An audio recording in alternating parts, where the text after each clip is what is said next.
नमस्कार दोस्तों, स्वागत है आपके अपने YouTube चैनल संस्कृत अड्डा पर।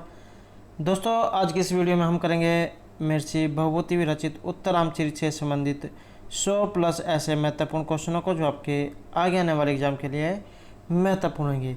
और दोस्तों, जितने भी क्वेश्चन हैं सभी जो है पहले एग्जामों में पूछे गए हैं और इससे आपको ये भी अंदाज़ा लग जाएगा कि कौन सा क्वेश्चन कितनी बार पूछा गया है। तो ये जितने भी क्वेश्चन सभी महत्वपूर्ण रहेंगे और आप संस्कृत के किसी भी एग्ज़ाम की तैयारी कर रहे हो ये जो क्वेश्चन है सभी एग्ज़ामों के लिए महत्वपूर्ण रहेंगे, क्योंकि एग्ज़ामों में यहाँ से क्वेश्चन जरूर पूछे जाते हैं। और अगर आपने हमारी पहले वाली वीडियो नहीं देखी है तो इसे आप ऊपर कोने में जो 3 डॉट लाइन पर क्लिक करके आप आई बटन पर पहुँच जाओगे, तो वहाँ पर जाकर आप हमारी इससे पहले वाली वीडियो देख सकते हैं। और अगर आपने अब तक हमारे चैनल को सब्सक्राइब नहीं किया तो सब्सक्राइब कर ले और साथ में जो घंटी वाला आइकॉन है उसे जरूर दबाएं, जिससे जो आपको हमारे आने वाली जो वीडियो है उसकी नोटिफिकेशन मिलती रहेगी। और दोस्तों, वीडियो को लाइक, कमेंट और शेयर जरूर कीजिएगा और हमारे साथ अंत तक बने रहिएगा। तो फर्स्ट क्वेश्चन रहेगा हमारा, उत्तरामचरित के मंगलाचरण में किसकी वंदना की गई है? तो किसकी वंदना की गई है? भगवान शिव, शक्ति, विष्णु या कवि और वाणी की? तो यहाँ हमारा राइट आंसर है ऑप्शन डी, कवि और वाणी की इसमें जो है यहाँ पर वंदना की गई है। तो ये जो उत्तरामचरित जो है महर्षि भवभूति के द्वारा रचित है और इसमें जो है यहाँ पर ये कवि और वाणी की जो है स्तुति की गई है।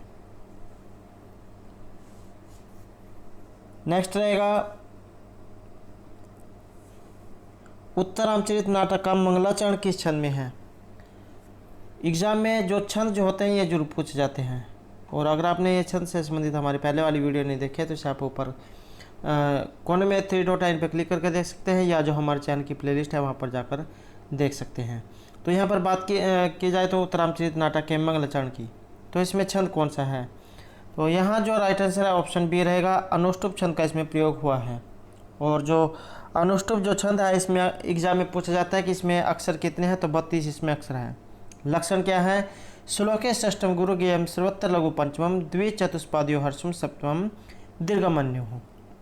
अर्थात अनुष्टुप जो छंद होता है इसके प्रत्येक पाद में 8 अक्षर होते हैं। इसमें 6ठा अक्षर गुरु होता है, 5वां अक्षर लघु होता है। दूसरे और चौथे चरण में 7वां अक्षर लघु होता है। प्रथम तथा तृतीय में गुरु होता है और अन्य अक्षर लघु और गुरु हो सकते हैं। तो उत्तरामचरित में जो है 256 श्लोक बताए गए हैं। अगला क्वेश्चन है, भवभूति विशिष्यति यह उक्ति किस नाटक के बारे में है?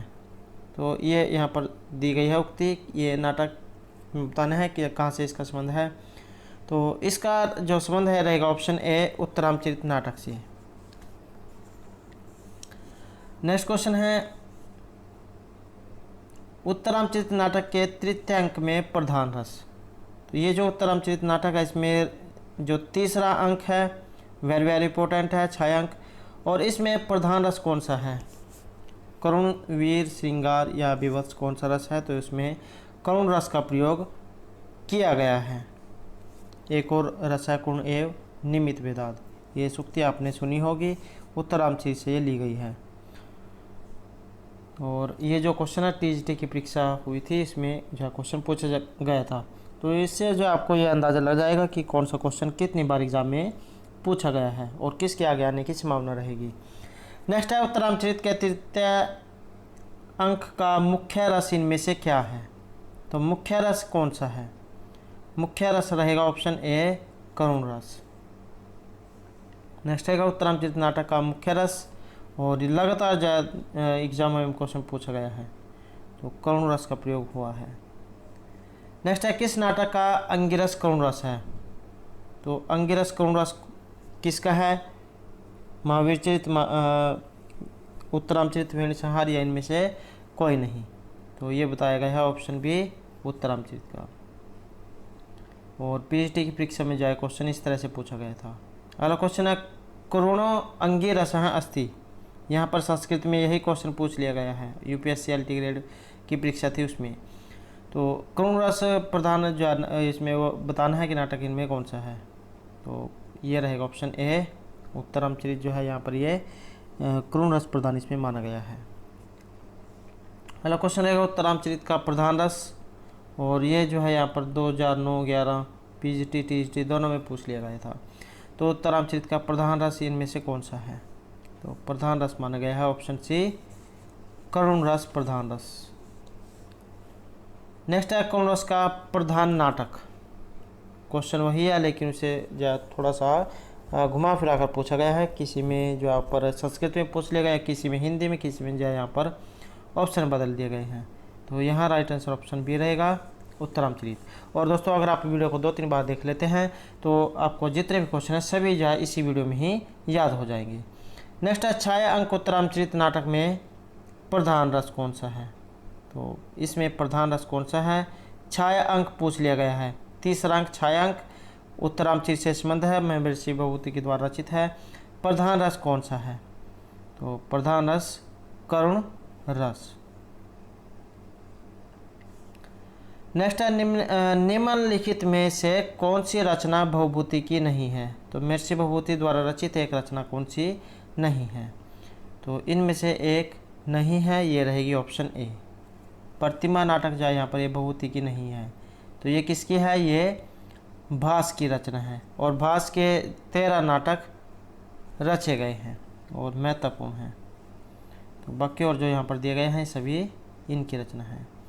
नेक्स्ट है भभूति का संबंध किस कृति से नहीं है? क्वेश्चन वही है लेकिन थोड़ा सा इसमें जो है लाइन में फेरबदल कर दिया गया है। भभूति का संबंध किस कृति से नहीं है? तो ये कौन सी कृति है? ये है यहाँ पर ऑप्शन सी बुद्धचरित। और जो बुद्धचरित किन की रचना है? ये अश्व घोष की रचना है। सुंदरनंद और बुद्धचरित और सारिपुत्र पुराण, तो ये जो है अश्व घोष की रचनाएं हैं। और मालती माधव महावीर चरित उत्तरामचरित ये महर्षि भभूति की है। नेक्स्ट है महावीर चरित किसकी रचना है? तो ये किन की रचना है? ये रहेगी ऑप्शन सी भभूति की। नेक्स्ट है महाकवि भभूति की कितनी रचनाएं हैं? एग्जाम में इस तरह भी क्वेश्चन पूछ लिया जाता है। तो कितनी रचनाएं इनके द्वारा लिखी गई है? तो ये रहेगी ऑप्शन ए 3, मालती माधव महावीर चरित उत्तरामचरित। तो इस तरह से 3 जाए रहेंगी। नेक्स्ट है उत्तरामचरित के रचयिता। तो उत्तरामचरित के रचयिता इनमें से कौन है? ये रहेंगे ऑप्शन बी भवभूति। नेक्स्ट है उत्तरामचरित के रचयिता, तो इनमें से कौन है? ये रहेंगे ऑप्शन डी महर्षि भवभूति। अगला क्वेश्चन है उत्तरामचरित के तृतीय अंक में कवि की मौलिक कल्पना कौन सी है? कवि की मौलिक कल्पना पूछा गया है। तो ये है यहाँ पर ऑप्शन ए छाया सीताराम का दंडकारण्य में पुनः आगमन। तो इस अंक में छाया दृश्य भभूति की मौलिक कल्पना है और इस दृश्य के द्वारा महर्षि भभूति ने नाटक में छाया नृत्य के तुल्य छाया दृश्य उपस्थित करने की नवीन योजना रखी है। तीसरा अंक जो है इस नाटक को सबसे महत्वपूर्ण अंक माना गया है और 7वां अंक में होने वाले राम और सीता के मिलन के लिए मार्ग प्रशस्त करता है। तो एग्जाम में ये क्वेश्चन बहुत पूछा जाता है कि छायांक कौन सा है? तो तीसरा अंक छायांक। नेक्स्ट है उत्तरामचरित की कथा वस्तु प्रारंभ होती है। तो किससे प्रारंभ होती है? ये होगी यहाँ पर ऑप्शन बी राम और सीता के निर्वासन से। तो 7 जो है इसमें अंक रहेंगे और इसमें उत्तर एक एग्जाम में भी क्वेश्चन पूछा गया था कि इसमें कौन सी कथा का वर्णन है। तो उत्तर जो यहाँ से आप देख सकते हैं उत्तर राम, तो राम के उत्तर की अर्थात बाद की कथा का वर्णन है। तो इसमें सीता प्रत्याग, राम विलाप, लव कुश प्राप्ति, राम के द्वारा निर्दोष सीता के स्वीकार किए जाने का वर्णन है। नेक्स्ट क्वेश्चन रहेगा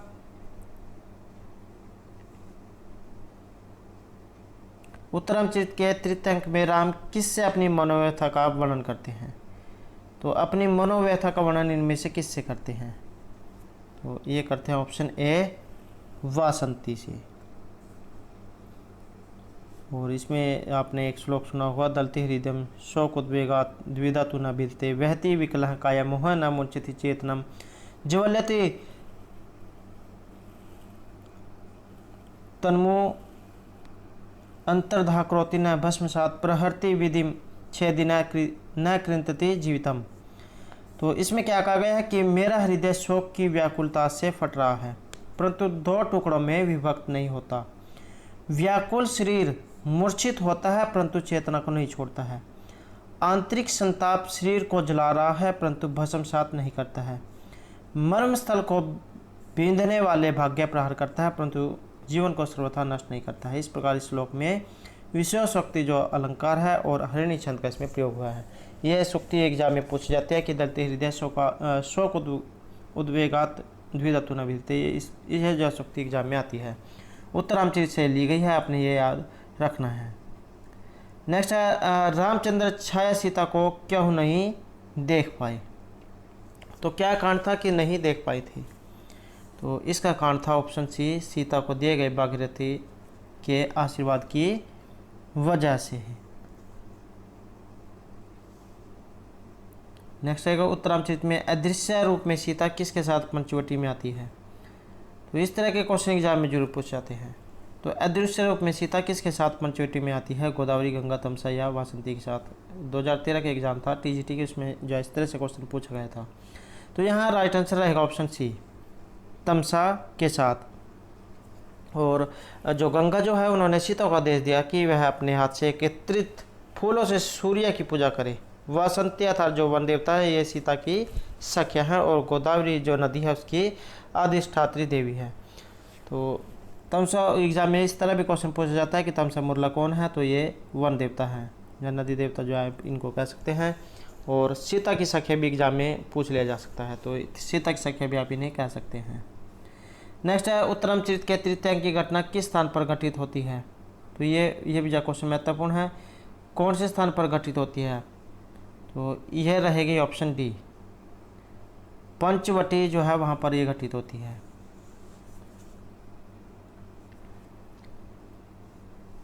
और जो प्रथम अंक जो है इसमें अयोध्या का वर्णन है, उसके बाद नंदी पाठ के बाद सूत्रधार नाटककार भभूति को परिचय देते हैं और सूचित करते हैं कि राज्याभिषेक के समय आए हुए अतिथियों को महाराज राम ने विदा कर दिया है। प्रथम अंक जो है एग्जाम में भी पूछा जा सकता है कि प्रथम अंक का नाम क्या है। तो पहला जो अंक है उसका नाम है चित्तर दर्शन, तीसरा छायांक और जो सातवां है गर्भांक। नेक्स्ट है उत्तरामचरित के तृतीय अंक में घटनास्थल। तो घटनास्थल कौन सा है। तो घटनास्थल है यहाँ पर ऑप्शन डी, पंचवटी। नेक्स्ट आएगा सीताराम को कितने अंतराल पर दिखती है। तो समय पूछ लिया गया है, तो कितने समय के बाद दिखती है। तो ये रहेगा यहाँ पर ऑप्शन ए, 12 वर्ष के बाद। तो जो महर्षि भभूति जो है उनके द्वारा रचित जो उत्तरामचरित का जो तीसरा अंक है, इसमें राम अगस्त्य के आश्रम से लौटकर पंचवटी आते हैं और उसी दिन चिरंजीव कुश और लव की 12वीं जो है मंगलमयी वर्षगांठ है। इस अवसर पर स्त्रियां बालक की कलाई में धागा बांधती है और वह जितने वर्ष का होता है उतनी ही गांठ उस धागे में लगाती है। तो उत्तरामचरित में 12 वर्ष की घटनाओं का वर्णन है। नेक्स्ट है उत्तरामचरित में लव कुश के जन्म की किस वर्षगांठ का वर्णन है। तो इसमें रहेगा ऑप्शन सी, 12वीं। अगला क्वेश्चन है गुणा पूजा स्थानम गुणी सुनाचा लिंगम नाचा है। ये सूक्ति है, वेरी इंपॉर्टेंट है, एग्जाम में पूछ जाते हैं कि ये कहाँ से ली गई है। अभिज्ञान शकुंतलम वेणी संहार, उत्तरामचरित या विक्रम उर्वशी। तो इसका जो संबंध है ये रहेगा ऑप्शन सी, उत्तरामचरित से ये ली गई है कि गुणा पूजा स्थान गुणी सुनाचा लिंगम नाचा वह है। और महर्षि जो भभूति है उन्हें एक एग्जाम में भी क्वेश्चन पूछा गया था कि महर्षि भभूति को कौन सी उपाधि से अलंकृत किया गया था। तो इन्हें जो यहाँ पर श्रीकंठ की उपाधि से अलंकृत किया गया था। और यह जो सूक्ति जो दी गई है इसका अर्थ क्या है कि गुणवानों में गुण ही पूजा के स्थान होते हैं, न कोई चिन्ह विशेष और न आयु। और एग्जाम में एक ये भी पूछा जाता है कि यह सूक्ति किसने कही है। तो इस सूक्ति का कथन जो है अरुणदिति का है, अर्थात अरुणदिति जो है उनके द्वारा ये कही गई है। नेक्स्ट है गुणा पूजा स्थानम गुणी सुना लिंगम नाचवे है, यह सूक्ति वाक्य है। तो कहाँ से ली गई है, ये ली गई है ऑप्शन ए, उत्तरामचरित से। नेक्स्ट है गुणा पूजा स्थानम गुणी सुना लिंगम नाचवे है, सूक्ति किस ग्रंथ से संबंधित है। तो इसका भी संबंध रहेगा ऑप्शन डी, उत्तरामचरित से। नेक्स्ट आएगा सत्ताम सद्भि संज्ञा कथमपि ही पुण्यन भवति। ये भी सूक्ति है, वेरी वेरी इंपॉर्टेंट है। तो इसका संबंध इनमें से किसके साथ है? तो ये रहेगा ऑप्शन बी, उत्तरामचीर से इसका संबंध है। और इसमें क्या कहा गया है कि सज्जनों से मिलन बड़े भाग्य से होता है। और इस सूक्ति का कथन वन देवता का है, अर्थात वन देवता के द्वारा ये कहा गया है। नेक्स्ट रहेगा सत्ताम सद्भि संगम कथमपि पुण्यन भवति का अर्थ इनमें से क्या है? तो क्या अर्थ इसका लिया गया है? तो यहाँ हमारा राइट आंसर है ऑप्शन बी, सज्जनों से मिलन बड़े पुण्य से होता है। नेक्स्ट आएगा वज्रादपि कठोराणि मृदूनि कुसुमादपि। ये भी जो सूक्ति वेरी वेरी इंपॉर्टेंट है। तो कहाँ से ली गई है? तो ऑप्शन बी, उत्तरामचीर से। वज्रादपि कठोराणि मृदूनि कुसुमादपि लोक उत्तराणाम चेतांसी का ही ज्ञातुम अर्हति। तो और एक ये किसके द्वारा कहा गया है? तो वसंती इसमें कहती है कि वज्र से भी कठोर और फूल से भी कोमल महापुरुष के चित्त को कौन जान सकता है? अगला क्वेश्चन है पुलस्त्य जटायुषा विघटित है। श्लोक में पुलस्त्य से तात्पर्य क्या है? इसका यहाँ पर अर्थ क्या लिया गया है? विभीषण, रावण, हनुमान या किसी 50 से। तो इसका जो अर्थ यहाँ पर ऑप्शन बी, रावण से इसका अर्थ लिया गया है। और रावण जो है ये यहाँ पर जो ये पुलस्त्य जो दिए गए हैं इनके पोते थे। पुलस्त्य सप्त ऋषियों में से एक थे और ब्रह्मा के पुत्र थे। पुलस्त्य का पुत्र विश्रवस था और विश्रवस के पुत्र रावण, कुंभकर्ण और विभीषण थे। तो इस तरह से इसमें इनका वर्णन है और वसंती का ये कथन है। नेक्स्ट आएगा अनिर्भिन्नो गंभीरत्वाद अंतर्गुण घन व्यथ है। यह किस कवि ने और किस संदर्भ में कही है? तो किस कवि के है और किस अर्थ में ये कहा गई है? तो ये रहेगा यहाँ पर ऑप्शन सी। तो महर्षि जो भगवती है उन्होंने राम के करुण रस का वर्णन करने में के संदर्भ में ये कही है। और जो तीसरा जो अंक है वहाँ से इसका संबंध है। नेक्स्ट रहेगा यहाँ पर शुरू में ही रिक्त स्थान दिया गया है। इस तरह के क्वेश्चन भी अब एग्जाम में पूछे जाने लगे हैं। तो रामस्य करुण रस है इति कथनमस्ति। तो ये कथन इनमें से किन का है? तो ये रहेगा ऑप्शन ए, मुरला का जो है यहाँ पर ये कथन बताया गया है। नेक्स्ट आएगा पुटपाक प्रतीका स्वरमस्य करुण रस है। ये भी जो यहाँ पर सूक्ति है, वेरी वेरी इंपॉर्टेंट है। कहाँ से ली गई है? उत्तरामचीर से। और किस कवि से संबंधित है? तो इसका संबंध रहेगा ऑप्शन सी, महर्षि भवभूति से। उनके द्वारा जो रचित उत्तरामचीर है। और GGIC का परीक्षा थी उसमें एक क्वेश्चन इस तरह से पूछा गया था। नेक्स्ट है पुटपाक का अभिप्राय यहाँ पर क्या है? तो इससे यहाँ पर क्या अभिप्राय लिया गया है? तो ये होता है ऑप्शन डी, औषधि पकाने का एक विशिष्ट ढंग, शैली कह सकते हैं। तो तीसरी परीक्षा में इस तरह से क्वेश्चन पूछा गया था। और आयुर्वेद में आयुर्वेदिक परिभाषा का जो ये शब्द है। और जो रसायन और जो भस्म जो होते हैं उनके निर्माण में इस विधि का प्रयोग किया जाता है। और इसकी दो विधियां हैं। मिट्टी के स्कोरों के बीच में धातु को रखकर दोनों स्कोरों को एक दूसरे के ऊपर रखकर कपड़े और मिट्टी से मजबूती से बांध दिया जाता है और उसको उपलोक के आग से पकाया जाता है। अंदर ही अंदर वह धातु जलकर भस्म या रसायन के रूप में अत्यंत गुणकारी हो जाती है और इस विधि को पुटपाक कहा जाता है। नेक्स्ट आएगा किसल्यम एवं मुग्धम बंदनाथ विपरलोनम हृदय कमल शोषित दारुण दीर्घ शोक है। प्रस्तुत श्लोक किस पुस्तक से लिया गया है? तो ये श्लोक है, कहाँ से ये लिया गया है? तो ये रहेगा ऑप्शन डी, उत्तरामचीर से ये लिया गया है। और एक और यहाँ पर जो ये किसल्यम एव मुग्ध बंदनाथ, किसल्यम एव ये जो आया है तो यहाँ पर जो है उपमा अलंकार इसमें बताया गया है। किसल्यम ईव और सर्दिज ईव। तो इनमें जो है यहाँ पर ये बताया गया है। उत्तर रामचीर से जो है वो जो तीसरा जो अंक है वहाँ से ये लिया गया है। और ये जो कथन है मुरला का है। नेक्स्ट आएगा प्रस्वः खलु प्रकर्मस्यन्तः स्नेहस्य। यहाँ पर जो प्रस्वः शब्द आया है इसका अर्थ क्या है? तो इसका अर्थ लिया गया है ऑप्शन ए संतान से। प्रस्वः खलु प्रकर्मस्यन्तः स्नेहस्य, तो संतान यहाँ पर अर्थ है। और यह सूक्ति का मतलब यहाँ पर क्या लिया गया है कि संतान जो है ये वस्तुतः प्रेम की चरम सीमा होती है। और यह उक्ति तमसा की है कि संतान वस्तुतः प्रेम की चरम सीमा होती है।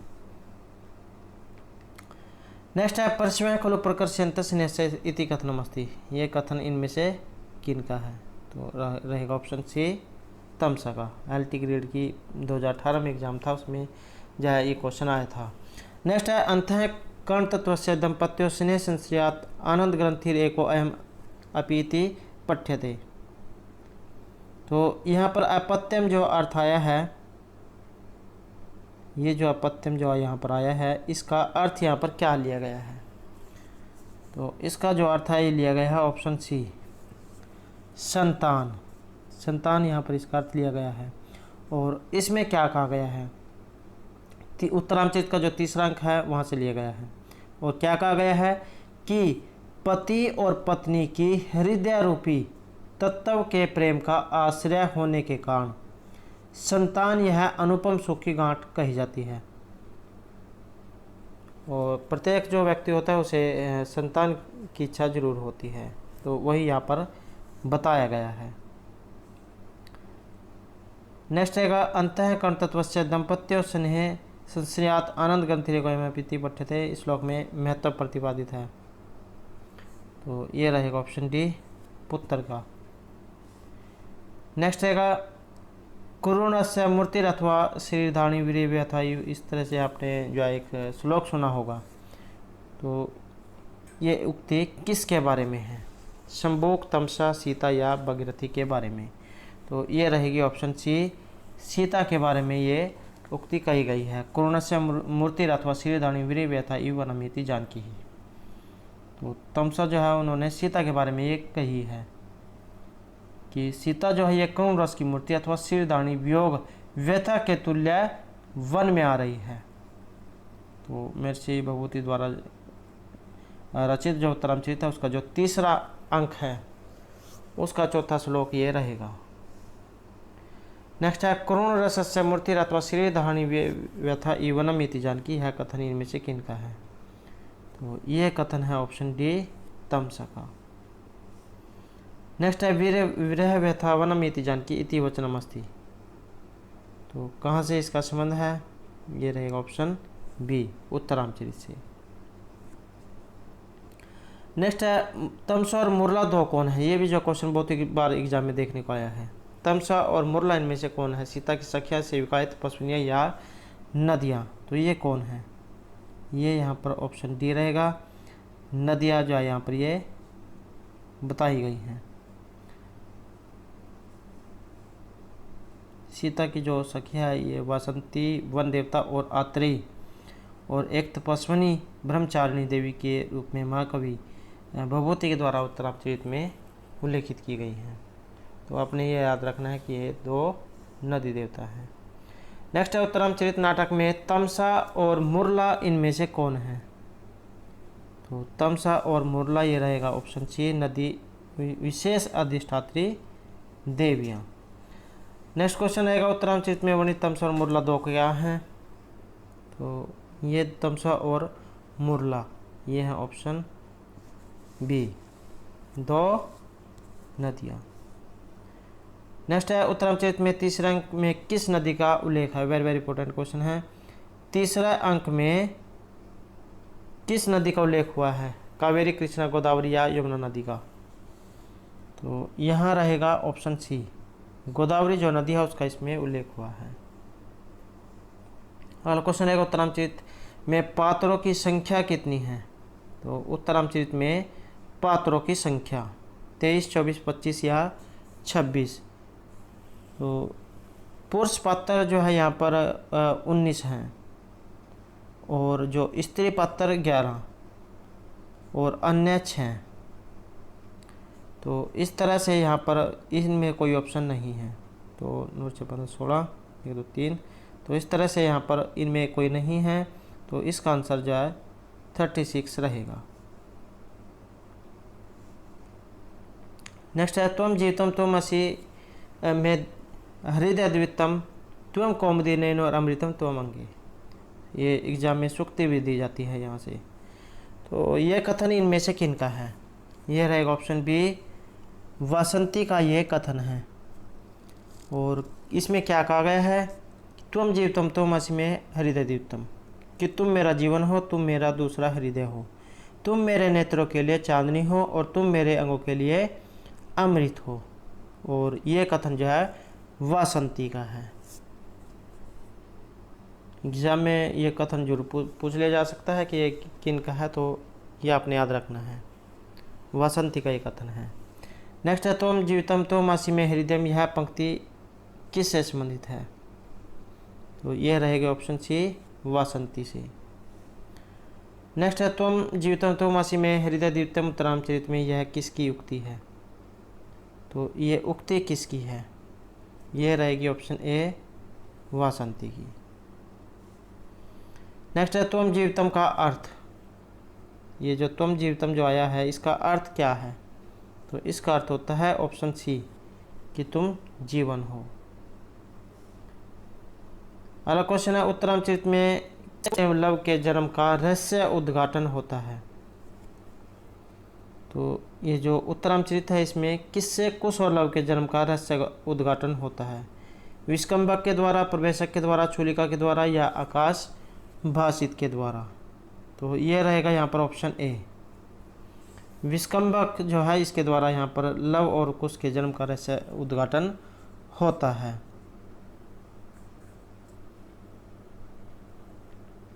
और विष्कंभक जो होता है, ये भूत और भावी जो घटनाएं होते हैं उसकी सूचना देता है। नेक्स्ट, तो यहाँ क्वेश्चन है उत्तरामचरित के जो तीसरा जो अंक है, इसमें किस नदी का उल्लेख हुआ है? तो इसमें रहेगा ऑप्शन सी, जो गोदावरी जो नदी है उसका इसमें उल्लेख हुआ है। नेक्स्ट है छायांक का संबंध किस नाटक से है? तो छायांक का संबंध इनमें से किस नाटक से है? ये रहेगा ऑप्शन ए, उत्तरामचरित से इसका संबंध है। और ये जो छायांक जो है, ये महर्षि भभूति की मौलिक कल्पना है। और इस दृश्य के द्वारा भभूति के नाटक में जो छाया नृत्य है, इसके तुल्य ही छाया दृश्य उपस्थित करने की नवीन योजना रखी गई है। नाटकीय पात्र जो है उसके अतिरिक्त सीता और तमसा अदृश्य रहते हुए राम और बसंती की वार्तालाप सुनती है और पर्दे पर छाया के समान दिखाई जाती है। तो तीसरा अंक जो है यहाँ पर ये छायांक बताया गया है उत्तरामचरित में। अगला क्वेश्चन है निम्नलिखित में से किसका संबंध उत्तरामचरित से नहीं है? तो किससे नहीं है? ये है ऑप्शन डी, अष्टपदा जो नदी है इसका उल्लेख यहाँ पर उत्तरामचरित में नहीं हुआ है। और इसका उल्लेख कहाँ पर हुआ है? तो महर्षि कालिदास के द्वारा जो रचित अभिज्ञान शाकुंतलम जो नाटक है वहाँ इसका वर्णन हुआ है। नेक्स्ट क्वेश्चन रहेगा आई कठोर यशः खेलते प्रियम। ये भी जो सूक्ति वेरी वेरी इंपॉर्टेंट आपने सुनी होगी। तो यह कथन इनमें से किन का है? सीता, वासंती, तमसा या मुरला का? तो ये है यहाँ पर ऑप्शन बी, वासंती का।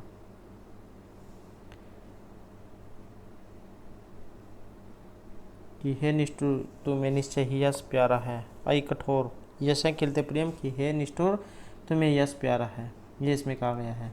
नेक्स्ट है एक और रसा करुण एव। यह उक्ति उत्तरामचरित के किस अंक से ली गई है? 1, 2, 3, 4। इसका संबंध रहेगा ऑप्शन सी, 3 से। नेक्स्ट रहेगा एक और रसा करुण एव निमित्त भेदाद भिन्न इति युक्ति अस्ति। ये किसकी उक्ति है? कथन किन का है? सीता, तमसा, वासंती या मुरला का? यूपीएससी एलटी ग्रेड की परीक्षा थी, उसमें जो है संस्कृत में क्वेश्चन इस तरह से पूछा गया था। तो इसका संबंध रहेगा ऑप्शन बी, तमसा से इसका संबंध है, अर्थात तमसा की युक्ति है। नेक्स्ट है, एक और रसापूर्ण एवं निमित्त वेदादिति सूक्ति के नाटक संबंधा। तो नाटक कौन सा है, कहाँ से ली गई है, तो ये रहेगा ऑप्शन डी, उत्तरामचरित से ये ली गई है। नेक्स्ट है, एक और रसापूर्ण एवं निमित्त वेदांत संबंधम रचना। तो अलग अलग एग्जाम जो वर्ष में ये क्वेश्चन पूछा गया है, क्योंकि ये सूक्ति जो है वेरी वेरी इंपॉर्टेंट है, महत्वपूर्ण सूक्ति है। तो ये ली गई है ऑप्शन सी, उत्तरामचरित से। नेक्स्ट है, एक और रसापूर्ण एवं निमित्त वेदांत, ये उक्ति है, कहाँ से ली गई है, तो ये भी रहेगी ऑप्शन सी, उत्तरामचरित से। नेक्स्ट है, रामचंद्र जी द्वारा दंडकारण्य किस लिए गए थे। रामचंद्र जी द्वारा जो है दंडकारण्य इनमें से किस लिए गए थे, तो क्या कारण था जाने का, ये था ऑप्शन डी, तपस्या करते हुए शंभू को दंड देने के लिए गए थे। शंभू को नाम वृषल पृथ्वी तप्यते तप हैं शिरछेद सते राम तम हत्वा जीविद्विजम। तो शंभूक नाम का एक शुद्र पृथ्वी पर तप कर रहा है, राम तुम उसका सिर काट डालो और उसे मारकर ब्राह्मण बालक को जीवित करो। तो ये जो है आकाशवाणी होती है। नेक्स्ट है, स्नप्यति हृदय स्नेह निस्यंदिनी ते धवल मधुर मुग्धा दुग्ध कल्लेव दृष्टि ही, ये पद्यांश है, महत्वपूर्ण पद्यांश है। तो कहाँ से लिया गया है, ये लिया गया है ऑप्शन सी, उत्तरामचरित से। और कथन किसका है, तमसा का। और क्या कहा गया है इसमें, तो इसमें कहा गया है कि हृदय सम राम से कि दूध कुल्य इव। यहाँ पर इनके जो अर्थ देख लेते हैं। तो हृदयसम जो यहाँ पर दिया गया है, ये जो हृदयसम जो दिया गया है, इसका अर्थ यहाँ पर राम से लिया गया है। ते का सीता से, दुग्ध कुल्य ईव का जो अर्थ है यहाँ पर दूध की नहर की तरह लिया गया है। तो इस तरह से यहाँ पर इसके अर्थ लिए गए हैं। और इसमें जो मालनी जो छंद जो है उसका प्रयोग किया गया है। नेक्स्ट है, उत्तरामचरित में सीता की सखी। तो सीता की सखी इनमें से कौन थी, लोपामुद्रा, वसंती, मुरला या तमसा। तो ये है ऑप्शन बी, वसंती जो यहाँ पर ये वन देवता है, सीता की सखी बताई गई है।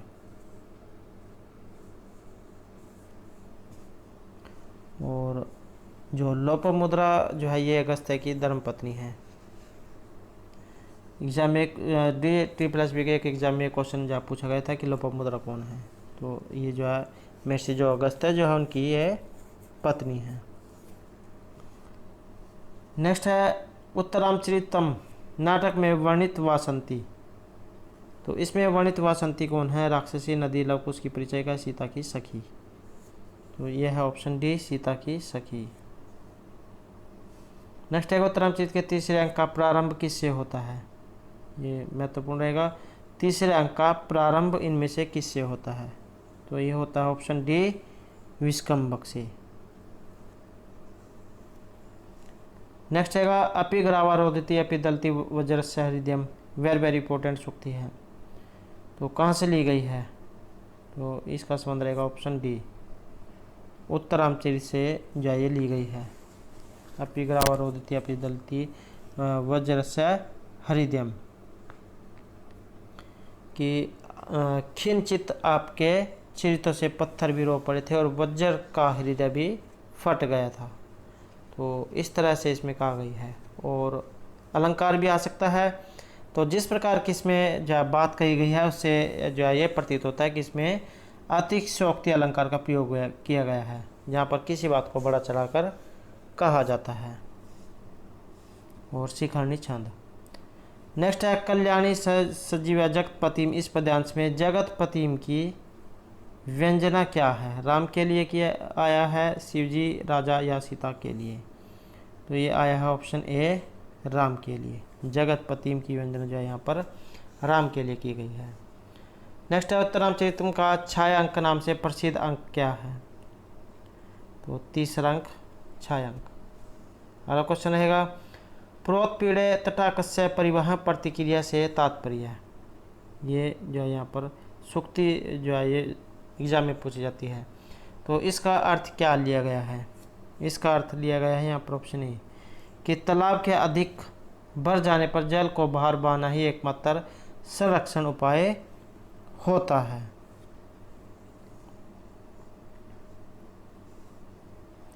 और जो दृष्टांत अलंकार का इसमें प्रयोग हुआ है अनुष्टुप छंद। नेक्स्ट है प्रोत्पीड़े तटाकस्य परिवहन प्रतिक्रिया। यह कथन किसके द्वारा कहा गया है? तो ये कथन किनका है? तो यह है ऑप्शन डी, तमसा का ये कथन है। नेक्स्ट है प्रोत्पीड़े तटाकस्य परिवहन प्रतिक्रिया में जो पूरा शब्द आया है तो इसका अर्थ यहाँ पर क्या लिया गया है? इसका अर्थ क्या है? तो इसका जो अर्थ लिया गया है ऑप्शन बी, जल वृद्धि से।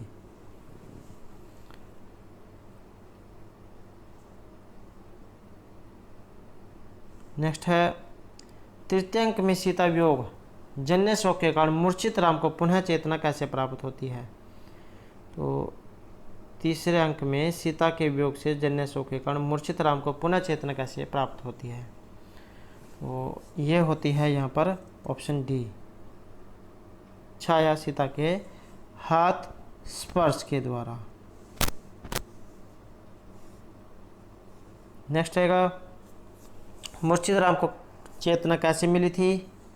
क्वेश्चन वही है, तो थोड़ा सा जो है इसमें लाइन को कट कर दिया गया है। तो मूर्छित राम को चेतना कैसे मिली थी? तो ये था ऑप्शन सी, सीता के कर स्पर्श से। कर का मतलब होता है हाथ, हाथ के स्पर्श से। नेक्स्ट रहेगा दोबारा दंडकारण्य में आए हुए राम के साथ किस पात्र को भगवती ने तीसरे अंक में वर्णित किया है? तो ये कौन है जिसका वर्णन तीसरे अंक में हुआ है? तो ये रहेगा ऑप्शन बी, वासंती जो है इसका वर्णन हुआ है। नेक्स्ट रहेगा दंडकारण्य में राम कितने वर्ष बाद दोबारा आए थे? तो यहाँ पर इसमें वर्ष पूछ लिया गया है कि कितने वर्ष के बाद दोबारा आए थे, 8, 10, 12 या 14 वर्ष के बाद। तो ये था ऑप्शन सी, 12 वर्ष के बाद। नेक्स्ट है छाया सीता के साथ दंडकारण्य में आए राम का दर्शन करने वाला दूसरा पात्र कौन सा था? तो दूसरा पात्र पूछ लिया गया है। दूसरा पात्र था ऑप्शन बी, अर्थात तमसा। नेक्स्ट आएगा किस नाट्याकृति में गर्भांक आता है? तो गर्भांक का वर्णन इनमें से किस में मिलता है? तो ये रहेगा ऑप्शन सी, उत्तरामचरित में। तो गर्भांक का इसमें वर्णन हुआ है। और एक एग्जाम में ये भी क्वेश्चन पूछा गया था, जैसे यहाँ पर गर्भांक पूछ लिया गया है, तो ये भी पूछ लिया जा सकता है कि कौन सा अंक है। तो 7वां जो अंक है उसका नाम गर्भांक है, आपने ये भी याद रखना है। नेक्स्ट है उत्तरामचरित नाटक रामायण के इनमें से किस पर आधारित है? पूर्वार्ध, उत्तरार्ध, संपूर्ण रामायण या रामायण के अंश पर? तो आपको इसमें नाम से ही जो पता लग जाता है, उत्तरामचरित है तो इसमें किसके बारे में वर्णन हुआ होगा? तो इसमें उत्तरार्ध की कथा का वर्णन है। नेक्स्ट है लोकी का नाम ही साधु नामार्थम वाग अनुवर्तते ऋषि नाम पुनः अध्ययनाम वाचमार्थ अनुधावती। तो ये जो है यहाँ पर सूक्ति भी जो इसमें से आती है एग्जाम में। तो ये श्लोक किस ग्रंथ से लिया गया है? तो ये लिया गया है ऑप्शन सी, उत्तरामचरित से ये लिया गया है। नेक्स्ट आएगा ऋषि नाम पुनः अध्ययनाम वाचम अनुधावती। ये जो वाक्यांश कहाँ से लिया गया है? तो ये लिया गया है ऑप्शन सी, उत्तरामचरित से। और नेक्स्ट क्वेश्चन आएगा उत्तरामचरित में अंक कितने हैं? तो इसमें अंक कितने हैं? इसमें रहेंगे ऑप्शन बी, 7 जो है इसमें अंक हैं। और एग्ज़ाम में जैसे यहाँ पर 7 अंक आया है, तो एग्ज़ाम में एक ये भी क्वेश्चन पूछ जाता है कि कौन सा अंक का कौन सा नाम है। तो आप इन सभी को याद रख लें। पहला अंक चित्रदर्शन, दूसरा पंचवटी प्रवेश, तीसरा छायांक, चौथा कौशल्यजनक संयोग, 5वां कुमार विक्रम, 6ठा कुमार प्रत्यय अभिज्ञान और 7वां गर्भांक। तो इस तरह से ये 7 है। और कई बार एग्जाम में जैसे यहाँ पर अंक पूछ लिया गया है, श्लोक भी पूछ लिया जा सकता है कि कौन से में कितने श्लोक हैं। पहले में 51, दूसरे में 30 और तीसरे में 48, उसके बाद 29, उसके बाद 35 और उसके बाद है 42 और जो 7वां जो अंक है इसमें रहेंगे 21। तो इस तरह से जो है ये इसमें श्लोकों की संख्या है। नेक्स्ट है भवभूति उत्तरामचरित के नाम प्रथम अंक है। तो पहला जो अंक है उसका नाम इनमें से क्या है। ये है पंचकीट, प्रवेश, छाया, चित्रदर्शन, कुमार विक्रम। तो ये रहेगा यहाँ पर इसका चित्रदर्शन जो ये रहेगा। कौन सा पूछा गया है, प्रथम अंक। तो प्रथम अंक है ऑप्शन सी, चित्रदर्शन। तो ये क्वेश्चन है उत्तरामचरित के तीसरे अंक का नाम। तो जो तीसरा अंक है इसका नाम रहेगा यहाँ पर ऑप्शन छायांक, ऑप्शन बी। नेक्स्ट है उत्तरामचरित से तृतीय अंक से नाम। तो तीसरे अंक का नाम इनमें से क्या है। तो पहला चित्रदर्शन और जो ऑप्शन डी छाया अंक जो है यहाँ पर ये तीसरा अंक रहेगा। नेक्स्ट है छायांक उत्तरामचरित से कौन सा अंक है। तो उत्तरामचरित का छायांक कौन सा अंक है। तो ये रहेगा ऑप्शन डी, तृतीय। नेक्स्ट है उत्तरामचरित में छाया अंक कौन सा है। तो छाया अंक रहेगा ऑप्शन सी, तृतीय।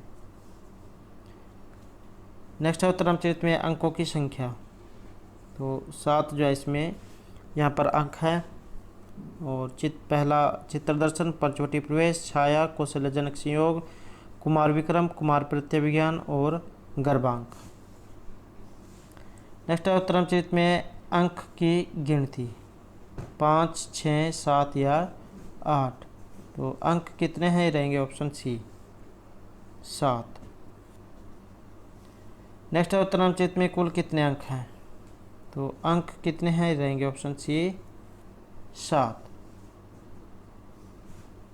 अगला क्वेश्चन उत्तरामचरित के तृतीय अंक में कुल कितने श्लोक हैं। तो टोटल श्लोक इसमें कितने हैं तीसरे अंक में, 46, 42, 48 या 38। तो ये है ऑप्शन सी, 48। तो यहाँ पर जो है इसमें 48 जो है अंक है। पहले में 51, दूसरे में 30, तीसरे में 48, चौथे में 29 और पाँचवें में 35, छठे में 42 और जो 7वां है इसमें 21। नेक्स्ट है भागीरथी उत्तरामचरित में किसकी पूजा करने के बहाने सीता को लेकर आती है। शिव, विष्णु, ब्रह्मा या सूर्य। तो ये है ऑप्शन डी। तो भागीरथी उत्तरामचरित में सूर्य की पूजा कराने के बहाने जो है सीता को लेकर आया जाता है।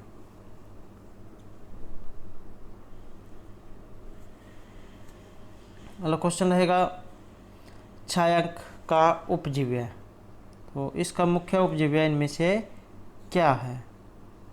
राम सीता का मिलन, विरह वेदना की अनुभूति, राम सीता का पुनः मिलन या पति भक्ति। तो ये रहेगा ऑप्शन सी, राम और सीता का पुनः मिलन। नेक्स्ट है उत्तरामचरित के तृतीय अंक को छायांक कहते हैं, क्यों।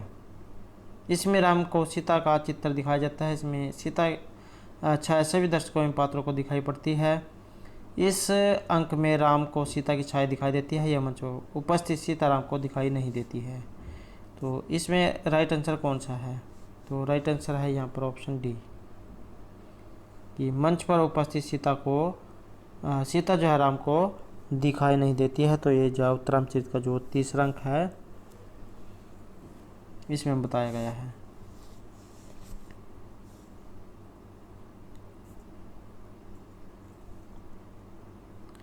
नेक्स्ट है उत्तरामचरित के तृतीय अंक में दो पात्रों के परस्पर संवादों में नाटकीय तत्वों का परिचय मिलता है। तो ये दो पात्र इनमें से कौन से हैं।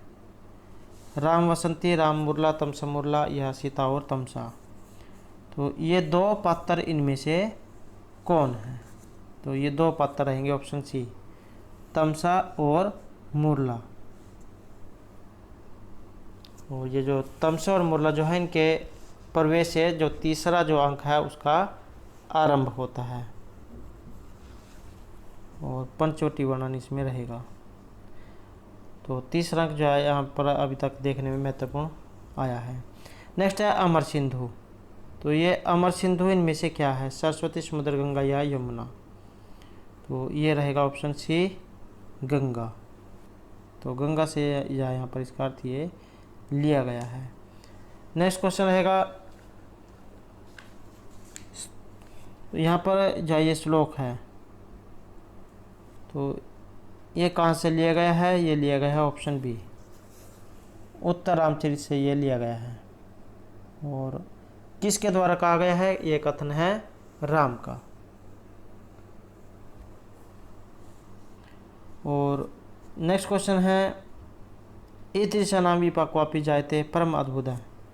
तो इसका यह कथन किसका है, मुरला, तमसा, गोदावरी या लोपामुद्रा का।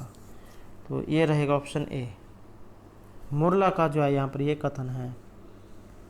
और इसमें क्या कहा गया है कि ऐसे व्यक्तियों की दूर अवस्था भी अत्यंत आश्चर्यजनक होती है। ईदृशानां विपाक्वापि जायते परम अद्भुत है, कि इस ऐसे व्यक्तियों की दुर्वस्था भी अत्यंत आश्चर्यजनक होती है। और तीसरा अंक से जो है इसका संबंध है,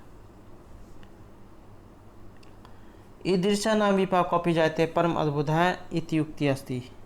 तो ये उक्ति है, इसका संबंध यहाँ पर कहाँ से है, तो इसका संबंध रहेगा ऑप्शन बी, मुरला की ये उक्ति है। नेक्स्ट है विपाक शब्द का अर्थ। ये जो विपाक जो है इसका अर्थ यहाँ पर क्या होता है, तो इसका ऑप्शन सी रहेगा, दूरावस्था। वी उपसर्ग पूरक पक्ष धातु है पकाने अर्थ में, और घ जो है प्रत्यय है। नेक्स्ट है प्रिय शोको जीवम कुसुम इव धर्मगुलापियति। यह उक्ति किससे संबंधित है, तो ये सुक्ति भी आप इसे कह सकते हैं और उक्ति भी। तो इसका संबंध किससे है, तो ये रहेगा ऑप्शन सी, उत्तर रामचरित से। और क्या कहा गया है कि जिस प्रकार धूप फूल को सुखा देती है, उसी प्रकार सीता विषयक शोक राम के जीवन को सुखा रहे हैं। नेक्स्ट है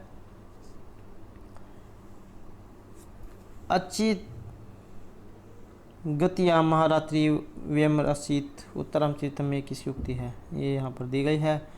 और उक्ति इनमें से किन की है, तो ये है ऑप्शन सी, राम की।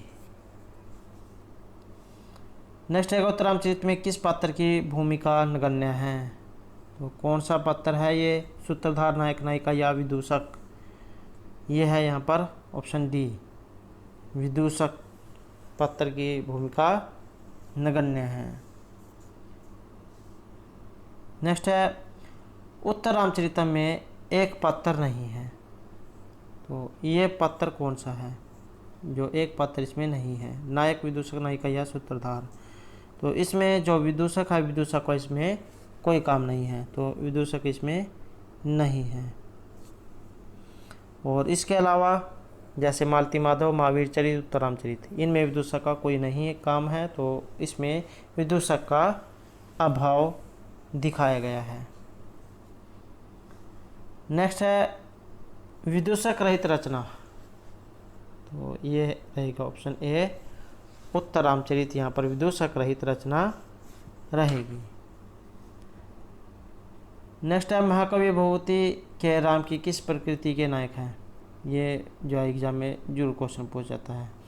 तो महाकवि भगवती के जो राम है ये किस प्रकृति के इनमें नायक बताए गए हैं, तो नायक 4 प्रकार के बताए गए हैं, आपको हमने पहले वाली वीडियो में भी बताया है। तो 4 प्रकार के नायक इसमें बताए गए हैं। तो ये राम इनमें से किस प्रवृत्ति के हैं, ये रहेगा ऑप्शन डी, धीरोदात्त प्रवृत्ति के ये बताए गए हैं। अगला क्वेश्चन है उत्तरामचरित में राम किस कोटि के नायक हैं, क्वेश्चन वही है लेकिन उसकी लाइन को थोड़ा सा बदल दिया गया है। तो ये रहेंगे ऑप्शन बी धीरोदात्त। नेक्स्ट है भभूति का मूल नाम।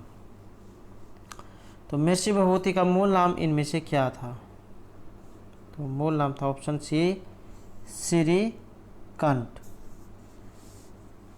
और ये जो कश्यप गोत्रीय थे। पितामह जो है इनका नाम था भट्टगोपाल। पिता का नाम नीलकंठ और माता का नाम जतुकर्णी। और मूल नाम था श्रीकंठ या भट्टकंठ भी आप कहीं कहीं देखने को मिल सकता है।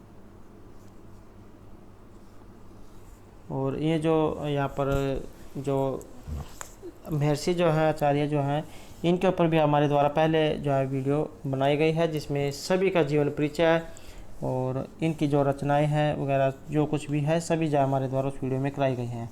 अगर आपने नहीं देखे तो आप हमारे चैनल की प्लेलिस्ट में जाकर देख सकते हैं। नेक्स्ट है भभूति का स्थिति काल। तो इनका समय कितना माना गया है? तो इनका जो समय है ये माना गया है ऑप्शन सी अष्टम शताब्दी।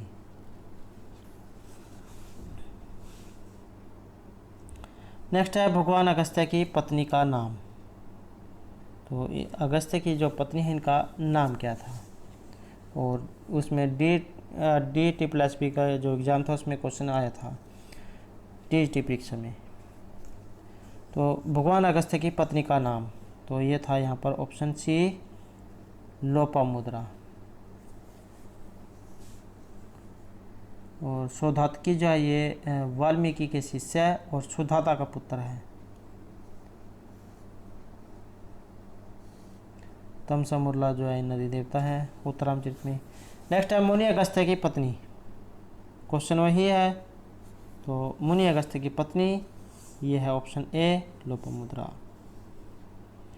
ऋषि वशिष्ठ की पत्नी। तो यहाँ पर ऋषि वशिष्ठ की पूछ लिया गया है।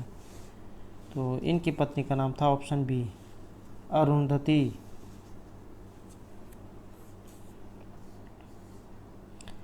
नेक्स्ट है दुर्मुख नाम है गुप्तचरस्य उल्लेखो वर्तते। दुर्मुख नाम के गुप्तचर का उल्लेख हुआ है। तो ये हुआ है ऑप्शन बी उत्तर रामचरित में दुर्मुख नाम के गुप्तचर का उल्लेख हुआ है। तो राइट आंसर ऑप्शन बी। अगला क्वेश्चन रहेगा भभूति किसके आश्रित कवि थे? या दरबारी कवि थे। आप इस तरह से भी एग्जाम में क्वेश्चन आ सकता है। जयचंद्र, यशोवर्मा, हर्षवर्धन या देवपाल के। तो ये रहेगा ऑप्शन बी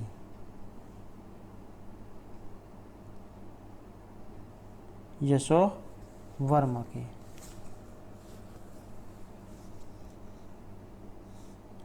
नेक्स्ट है महर्षि भभूति के आश्रयदाता नरेश का नाम। आश्रयदाता नरेश जो है उनका क्या नाम था? तो उनका नाम था यहाँ पर ऑप्शन ए यशोवर्मा। नेक्स्ट है वधू द्वितीय का अर्थ। तो ये जो वधू द्वितीय यहाँ पर दिया गया है इसका अर्थ यहाँ पर क्या लिया गया है? तो इसका अर्थ लिया गया है ऑप्शन डी प्रिया के साथ। तो अगला क्वेश्चन है हमारा निरंतर बाल कदली में निरंतर जो आया है इसका अर्थ क्या लिया गया है? तो इसका अर्थ लिया गया है यहाँ पर ऑप्शन सी सघन।